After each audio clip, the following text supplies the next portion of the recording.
Welcome back. Today, we're focusing on the issue of transferring the ranch from one generation to the next. Of course, the first step is having another generation that is interested in coming back to be a part of the ranch and having enough of a business for everyone to make a living.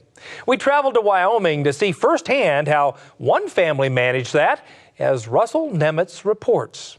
In southeastern Wyoming, just outside of Cheyenne, the Eisele family owns and operates the King Ranch Company. Their diversified operation includes cow-calf, stocker cattle, custom haying, as well as a custom machinery business.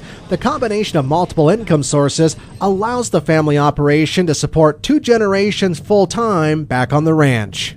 I couldn't be happier. This is a parent's dream. When you get along with the family, you can keep them close.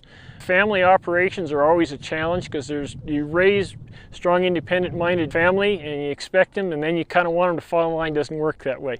But fortunately, we communicate wonderfully.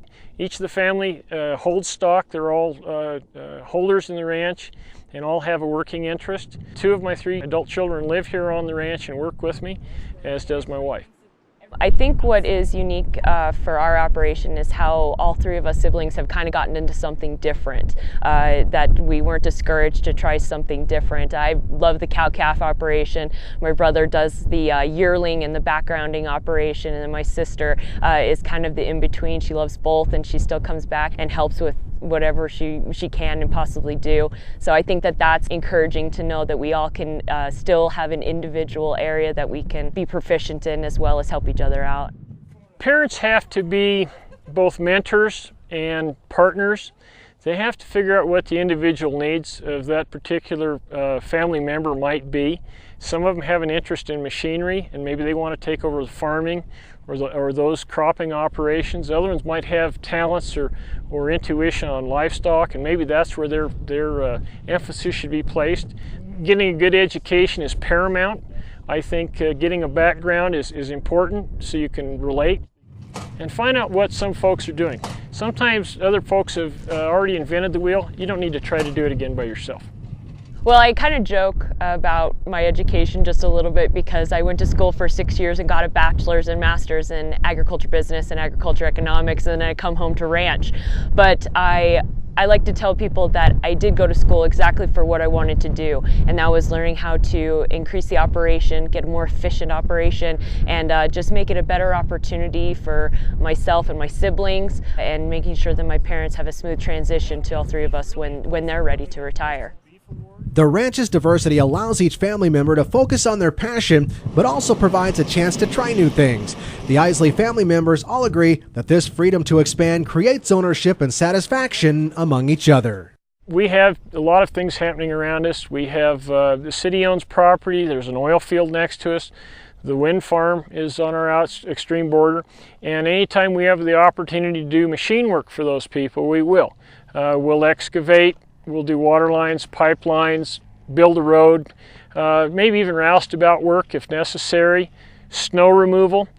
We also do custom haying, and some of that we sell, some of it we do on a crop share basis.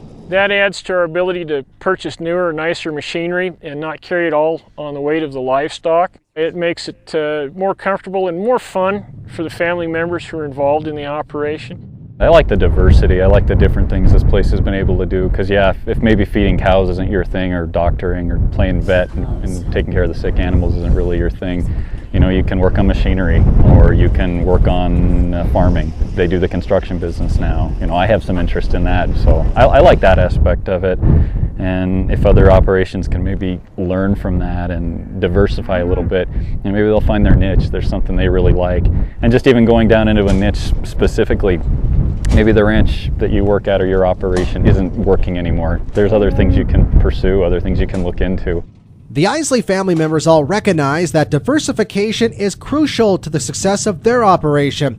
Mark attributes his early success as a young producer to finding a specialty market, and he encourages young producers today to do the same. I think there's some great opportunities for young people.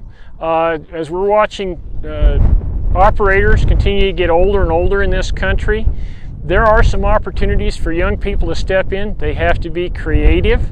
They have to think outside of the box, if you'll excuse the cliche. Look for enterprises that might fit, niche markets that might fit. That's how I got my start with, was niche markets. No one did custom hay work in our part of the country, but it worked for me to get into the cattle business. We get to think outside the box here. If something doesn't work, we get to try something new and different. And maybe just the freedom of it it's cool. It's different, it's unique.